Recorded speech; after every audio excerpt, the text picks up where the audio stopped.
ආයුබෝවන් ජපාන් භාෂාවේ හදවත වගේ තියෙන මූලික ක්‍රියාපද ටික ප්‍රගුණ කරන්න සෙට් වෙමුද? හැබැයි අද අපි කරන්න යන්නේ නිකම්ම වචන ලෑස්තුවක් කටපාඩම් කරන එක නෙවෙයි. ඒකට වඩා අපි මේ වචන පාවිච්චි කරලම ලස්සන කතාවක් ගොඩනගන්නයි යන්නේ. එහෙනම් අපි පටන් ගමු. හොඳ ප්‍රශ්නයක් නේද? මොකද භාෂාවක් ඉගෙන ගන්නකොට වචන ලිස්ට් පාඩම් කරන එක තරම් කම්මැලි දෙයක් තවත් නැති තරම්. ඒත් අපි අද කරන්න යන්නේ ඒ නීරස වැඩේ නෙවෙයි.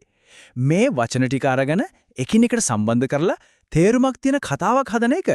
බලමුකෝ ඒක කොච්චර ලේසිද කියලා. ඉතින් අපේ මේ කතාවට පදනම වෙන්නේ ජපාන් භාෂා ප්‍රවීණතා පරීක්ෂණය. ඒ කියන්නේ JLPT එකේ N5 මට්ටමට අදාළ ක්‍රියාපද ලයිස්තුව. JLPT කියන්නේ ජපාන් භාෂා දැනුම මනින ජාත්‍යන්තරව පිළිගත් විභාගයක්. ඉතින් N5 කියන්නේ ඒකේ පළවෙනිම ඒ කියන්නේ මූලිකම මට්ටම. සරලවම කිව්වොත් JLPT N5 කියන්නේ ජපාන් භාෂා ලෝකෙට ඇතුල් වෙන පළවෙනි දොර වගේ. මේ මට්ටම පාස් වෙනවා කියන්නේ එදිනෙදා ජීවිතයේ සරල කතාබහ තේරුම් ගන්න පුරුවන් කියන එක. ඒ නිසා මේ ක්‍රියාපද ටික හරියට සිංහල කතා කරන අපිට ජපාන් ලෝකෙට ඇතුල් වෙන්න තියෙන බලවත් යතුරක් වගේ තමයි. හොඳයි එනම් අපි අපේ කතාව පටන් ගමු. පොඩ්ඩක් හිතන්න අපි ඉන්නේ ජපානයේ හරිම ලස්සන උදෑසනක කියලා. ඉස්සරහට එන වගුවල ජපාන් වචනය කන්ජි සහ කනා අකුරු වලින් ඒකේ උච්චාරණය රෝමා අකුරින් ඒ කියන්නේ රොමාජි වලින් සහ සිංහල තේරුමත් එක්ක පැහැදිලිව දකින්න ලැබෙවි. ඉතින් කොහොමද දවස පටන් ගන්නෙ? ඔන්න මුලින්ම උදේ පාන්දර හැරෙනවා. ඒකට කියන්නේ ඔකිමසු. ඊට පස්සේ මුහුණ හොදනවා අරයිමසු. ඊළඟට රස්සම රස උදේ කෑමක් කරනවා. තබෙමසු. ඒ එක්කම උණුසුම් තේ එකක් බොනවා නොමිමසු. මෙතන තියෙන හැම ක්‍රියාපදයක්ම මසු වලින් අවසන් වෙනව දකින්න පුළුවන් නේද? මේක තමයි ක්‍රියාපදවල පොලයිට් ෆෝම් එක. ඒ කියන්නේ හරිම ගෞරවනීය විදියට කතා කරනකොට පාවිච්චි කරන වර්තමාන සහ අනාගත කාල ස්වරූපය. හරි උදේ වැඩ ටික ඉවරයි. දැන් ඉතින් ගෙදරටම වෙලා ඉන්න බෑනේ. අපි එළියට බහිමු. බලමු දවසේ ඊළඟ කොටස කොහොමද ගෙවෙන්නේ කියලා. ඔන්න අපි දැන් කොහේ හරි යනවා. ඉකිමසු. සමහර වෙලාවට ඉස්කෝලේට නැත්නම් වැඩට යනවා වෙන්න පුළුවන්. එහෙම යනකොට පයින් ඇවිදිනවා. අරුකිමසු. යන අතරමඟදී යාළුවෙක්ව හමු වෙනවා. අයිමසු. ඊට පස්සේ කඩේකට ගිහින් මොනවා හරි දෙයක් මිලදී කරනවා. කයිමසු. ඔන්න දැන් අපේ දවස ටික ටික ක්‍රියාශීලී වෙලා. හරි. දැන් මේක බලන්න. මේක හරිම රසවත් දෙයක්. එකිනෙකට සම්පූර්ණයෙන්ම විරුද්ධ ඒත් හැමදාම වගේ අපිට අවශ්‍ය වෙන ක්‍රියාපද දෙකක්. අපි කඩයක් ඔෆිස් එකක් වගේ තැනකට ඇතුල් වෙනවා හයිරිමසු ඒ වගේම එතනින් පිට වෙනවා දෙමසු හරිම සරලයි ඒත් ගොඩක් වැදගත් නේද?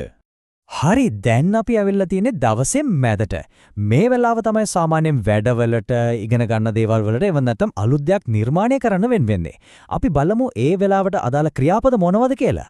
මේක නම් නියමයි. දැනුම හුවමාරු වෙන විදිය ගැන කතා කරනකොට මේ ක්‍රියාපද දෙක අත්‍යවශ්‍යයි. කවුරු හරි අපිට යමක් උගන්වනවා ඔෂියමසු අපි එදේ ඉගෙන ගන්නවා. නරයිමසු හරියට එකම කාසිය දෙපැත්ත වගේ නේද? ඉතින් අපි වැඩ කරනවා හතරකිමසු.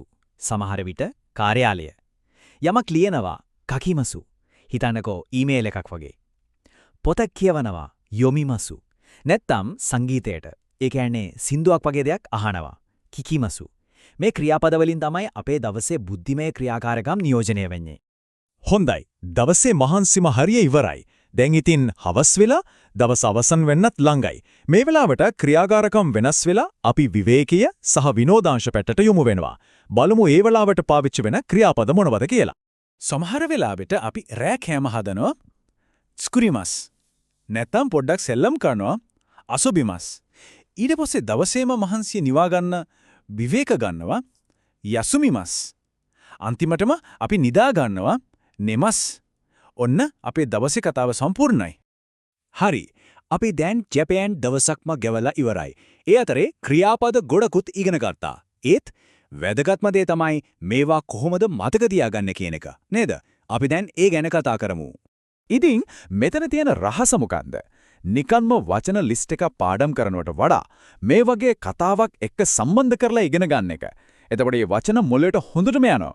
සන්දර්භය, ඒ කියන්නේ කන්ටෙක්ස්ට් එක තමයි මෙතන වැදගත්ම දේ. ඒ නිසා තමන්ගේම දවස ගැන හිතලා මේ ක්‍රියාපද යොදාගෙන කුඩා කතා නිර්මාණය කරන උත්සාහ කරලා බලන්න. ඉතින් මේ කාරණා විග්‍රහය අවසන් කරන්න කලින් අද අපි ඉගෙනගත්ත මේ වචන වලින් දවස ඇතුළත පාවිච්චි කරන්න හිතාගෙන ඉන්න අලුත් ක්‍රියාපදය මොකක්ද?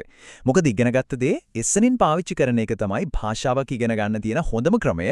එහෙනම් තවත් මේ වගේ විග්‍රහයකින් අපි නැවත හම්බ වෙමු. チャンネル登録よろしくお願いします。一緒に楽しみましょう。